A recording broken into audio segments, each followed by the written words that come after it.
Hello student, it's your science classes and today we will start a new chapter that is acids, bases and salts. So let's discuss the topic. First of all we have to know about the acid. Acid क्या है पहले हम ये जानते हैं, ठीक है। Acid का मतलब होता है वो केमिकल सब्सटेंस जो शार इन टेस्ट हो। N acid is a chemical substance that has a शार इन टेस्ट, दैट मीन्स जो खट्टे लगते हैं खाने में। जो भी सब्सटेंस खाने के समय खट्टा लगता है ना, शार इन टेस्ट होता है, हम उसे एसिड कहते हैं। जैसे कुछ फूड आइटम्स की यहाँ पे एग्जांपल है लेमन, कर्ड, विनेगर, ऑरेंज। ये जो भी सब्सटेंसेस हैं जो हमें टेस्ट में शार लग रहा है, that is acid. Acidic substances क्या होते हैं, फिर ये क्वेश्चन आता है कि वो सब्सटेंसेस जो शार इन टेस्ट होते हैं और जो एसिड कंटेन करते हैं, हम उसे एसिडिक सब्सटेंसेस कहेंगे। जैसे लेमन कर्ड यहाँ पे जो एग्जांपल बताया गया है, ये एसिडिक सब्सटेंसेस है। ओके, नेचुरल एसिड क्या होंगे फिर? ऑब्वियस है, जो नेचर में हमें एसिड मिल रहा है हम उसे नेचुरल सब्सटेंसेस कहेंगे और एसिड कहेंगे, सॉरी सब्सटेंसेस नहीं, एसिड कहेंगे। जो एसिड फ्रूट्स में हमें मिलेगा, जैसे अभी ऑरेंज की बात की गई, तो ये नेचुरल एसिड है, ये नेचर ने दिया, हमने उसे बनाया नहीं है, ठीक है। तो ऐसे एसिड्स को हम नेचुरल एसिड कहेंगे। और जो एसिड्स हम लेबोरेटरी में लैब में बनाते हैं उसे हम आर्टिफिशियल एसिड कहते हैं, जिसमें हम बहुत सारे केमिकल्स को ऐड करके बनाएंगे। ना come to the basis. Basis क्या है? वो केमिकल सब्सटेंस है जो बीटर इन टेस्ट हो और सोपी हो, ठीक है। बीटर मीन्स कड़वा, जिसका टेस्ट बहुत कड़वा टाइप का लगे, बहुत तीखा टाइप का लगे, तो हम उसे बेसिस कहते हैं। और वो सोपी फीलिंग देता है। सोपी इन सेंस वो काफ़ी झाग हो जाती है, उस टाइप की फीलिंग दे, तो वो बेसिस कहलाता है। जैसे for example bleach, ammonia, washing powder, soap, जो डिटर्जेंट वगैरह यूज़ करते हैं ना, साबुन वगैरह, उसे हम बेसिस कहते हैं। तो वो सोपी फीलिंग देती है, दैट मीन्स आप उसे थोड़ा सा रब करोगे तो झाग हो जाती है ना, उसलिए हम उसे बेसिस कहते हैं। बेसिस को अल्कली भी कहा जाता है। अल्कलाइन यहाँ वर्ड है, इसे अल्कली भी कहते हैं, अल्कलाइन भी कहते हैं, ठीक है। तो इसमें कंफ्यूज नहीं करना, अल्कली या अल्कलाइन, जो आप वर्ड्स बुक्स में भी है प्रोवाइडेड। बेसिक सब्सटेंसेस वो सब्सटेंसेस हैं, जैसे एसिड सब्सटेंसेस है ना, वैसे ही बेसिक सब्सटेंसेस वो सब्सटेंसेस है जिसमें बेस कंटेन करेगा। वैसे ही सारे पॉइंट्स हैं, जैसे एसिड क्या था, सार इंटेस्ट था, बेस बीटर इंटेस्ट है, और बेस सोपी टेक्सचर देता है, मतलब सोपी फीलिंग देता है, वो सोपी फीलिंग नहीं देता है। ना come to the salt. Salt के बारे में हम आगे और भी डिस्कस करेंगे after the discussing the indicators. अभी फ़िलहाल हम इंट्रोड्यूस कर देते हैं इस टॉपिक को कि साल्ट एक्चुअली होता क्या है। आप जो नमक खाते हो, हम टॉपिकली उसे नेचुरली उसे साल्ट बोलते हैं, ठीक है। ये क्या है? ये न्यूट्रलाइजेशन रिएक्शन से बना हुआ प्रोडक्ट है एक्चुअली। जब एसिड और बेस रिएक्ट करते हैं तो साल्ट बनाते हैं। ओके, एसिड और बेस ये दोनों रिएक्ट करेंगे तो क्या बनाएंगे? साल्ट। और इसी प्रोसेस को हम क्या कहते हैं? Neutralisation reaction.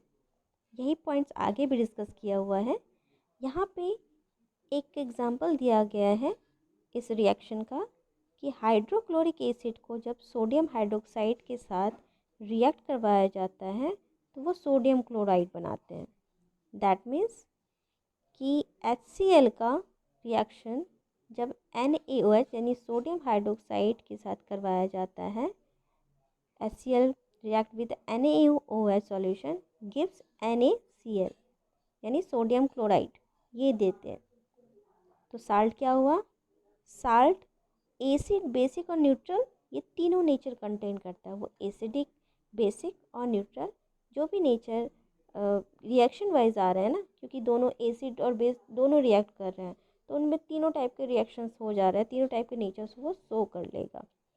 अभी हम लोगों ने जो न्यूट्रलाइजेशन रिएक्शन बताया वहाँ यहाँ पे उसका डेफिनेशन दिया हुआ है, when acid and basis react with each other to form a salt water and heat then such reaction is known as neutralisation reaction. और उसी का एग्जांपल जो फर्स्टली अभी हमने डिस्कस किया था वो यहाँ पे पुट आउट किया गया है। अभी हम आगे एक डाटा शीट करेंगे। यहाँ पे एक चार्ट दिया हुआ है जिसमें बहुत सारे एसिड और बहुत सारे बेसिस का टॉपिक बताया गया है, और ये किस में प्रेजेंट होते हैं ये आपके मेंशन है। आपके एनसीईआरटी बुक्स में भी ये मिलेगा आपको, ये एनसीईआरटी बुक से ही है एक्चुअली। तो नेम ऑफ द एसिड्स, यहाँ पे बहुत सारे एसिड्स हैं और वो किस में मिलते हैं ये यहाँ पे मेंशन किया गया है। यहाँ पे सबके नेम मेंशन है। सी वन बाय वन हम डिस्कस करते हैं। एसिटिक एसिड जिसे विनेगर में मिलता है, वो विनेगर अभी जो बताया अचार वगैरह में हम डालते हैं, काफ़ी टाइम लाइफ लॉन्ग रहता है वो, इसीलिए लाइफ लॉन्ग नहीं बट काफ़ी टाइम तक रह जाता है। फॉर्मिक एसिड, ये एंड स्ट्रिंग जो चींटियाँ काटती हैं ना, उसमें फॉर्मिक एसिड प्रेजेंट होता है। साइट्रिक एसिड यानी जो भी फ्रूट्स वगैरह हैं, जो अभी हम लेमन की बात कर रहे थे, नींबू की, ऑरेंज की, तो उसमें साइट्रस एसिड प्रेजेंट रहता है, साइट्रिक एसिड, ठीक है, उसे हम साइट्रस फ्रूट कहते हैं इसलिए। लैक्टिक एसिड, ये कर्ड में प्रेजेंट रहेगा, जो कर्ड बनता है इसमें लैक्टिक एसिड होते हैं प्रेजेंट। ऑक्जेलिक एसिड, स्पाइनिच, मतलब जो वो वेजिटेबल होते हैं स्पिनिच, उसे कहते हैं, उसमें ये प्रेजेंट होगा। एस्कॉर्बिक एसिड, विटामिन सी का ये साइंटिफिक नेम भी है, जो आंवला में प्रेजेंट होता है, and amla is a best source of vitamin C. ये बहुत ज़्यादा शारीन टेस्ट होते हैं और ये इम्यूनिटी लेवल के लिए भी बहुत बेटर है। आज की जो पेंडेमिक सिचुएशन है, हमें अपने इम्यूनिटी लेवल को अगर डेवलप करना है तो आंवला उसमें बहुत हेल्प करेगी। टार्टरिक एसिड, ये टर्माइन यानी हल्दी वगैरह में भी प्रेजेंट होते हैं। अनराइप मैंगो, जो मैंगो खट्टे वाले होते हैं ना, कच्चा आम जो होता है, वो चॉकलेट नहीं, ठीक है, कच्चा आम ऐसे चॉकलेट बहुत टेस्टी होती है वो वाली, छोटे वाली जो टॉफ़ी होती है, बट कच्चा आम या जो नेचुरल मैंगो की बात की जा रही है, ओके। तो ये सारे ये नेचुरल सब्सटेंसेस हैं, ये नेचुरल एसिड्स हैं, ये सारे नेचुरल एसिड्स हैं। हम बेस की बात करते हैं। कैल्शियम हाइड्रोक्साइड, ये जो बेसिस है ये लाइम वाटर में प्रेजेंट होता है, ठीक है। अमोनियम हाइड्रोक्साइड, विंडो क्लीनर, जो हम लोग क्लींजर यूज़ करते हैं, कोलिन वगैरह जो घर में यूज़ किए जाते हैं, ये अमोनियम हाइड्रोक्साइड उसमें प्रेजेंट होंगे।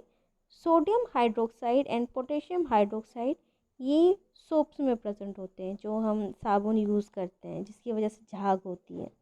Magnesium hydroxide, that is milk of magnesia, जब कभी प्रॉब्लम होती है स्टमक में तो हम मिल्क ऑफ मैग्नीशिया लेते हैं उसे न्यूट्रलाइज करने के लिए। यानी कि किसी को अगर एसिडिटी की प्रॉब्लम है, एसिड की वजह से होता है ये, एसिडिटी की प्रॉब्लम होती है, तो मिल्क ऑफ मैग्नीशिया को यूज़ किया जाता है ताकि वो एसिडिटी की प्रॉब्लम फिनिश हो जाए, ठीक है, यानी न्यूट्रलाइज हो जाए। So these are the topics of the acid, base and salt. Please note it down and do your study sincerely. Next class में हम इंडिकेटर्स डिस्कस करेंगे। Till then, do your study and be healthy. Thank you.